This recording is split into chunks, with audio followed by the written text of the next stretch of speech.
राजनीतिको समस्या कानुनको समस्या होइन, संविधानको समस्या पनि होइन।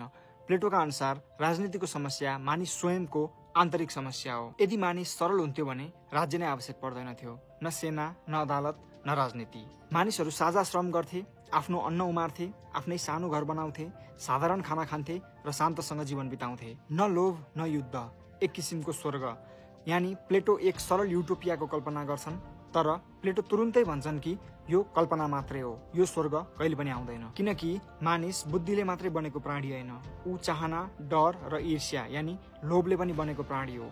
उसँग जे छ उसलाई त्यसले कहिले पुग्दैन, र जे छैन ऊ त्यसको आशमा बाँच्छ। अरूसँग जे छ उसलाई पनि त्यही चाहिन्छ, र यही लोभबाट प्लेटोले कल्पना गरेको स्वर्ग हराउँछ। सीमा मिचिन थाल्छ, भूमि कब्जा हुन थाल्छ र युद्ध या भनौँ द्वन्द्व सुरु हुन्छ। सम्पत्ति जम्मा हुन थाल्छ, धनी जन्मिन्छ, गरिब जन्मिन्छ। प्लेटो भन्छन् हरेक राज्य वास्तवमा दुई राज्य हो, धनीको राज्य र गरिबको राज्य। धनी गरिबको द्वन्द्वबाट लोकतन्त्र जन्मिन्छ। लोकतन्त्र यानी सबै बराबर, सबैलाई बोल्ने अधिकार र सबैलाई सत्ता। सुरुमा त लोकतन्त्र मुक्तिदाता जस्तो लाग्छ, सबैलाई समान मान्ने र ठान्ने। तर प्लेटो भन्छन् लोकतन्त्र भिडको शासन हो, बुद्धिजीवीको होइन। र भिड कुनै व्यक्ति होइन, भिड एक मनोविज्ञान हो। भिड तर्कले होइन, भावनाले चल्छ, डर, क्रोध र आशाले।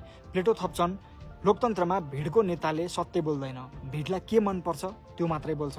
यहाँबाट भिडले चाकडी सुरु गर्छ, भाषण विचार होइन मनोरञ्जन बन्छ, र अन्त्यमा सबैभन्दा चालाक व्यक्ति भिडको भाषा बोल्दै जनताको रक्षक बन्छ, नेता बन्छ। ऊ भिडको मालिक बन्छ र यहीँबाट लोकतन्त्र तानाशाहीमा बदलिन्छ। एक छाक मासु भात र रक्सीमा भोट हाल्ने चलन हाम्रो नेपालमा पनि प्रचलित छ, र यही भइरह्यो भने भोलिको दिनमा कुनै एउटा क्रूर तानाशाह नेपालमा पनि नजन्मेला भन्न चाहिँ सकिँदैन।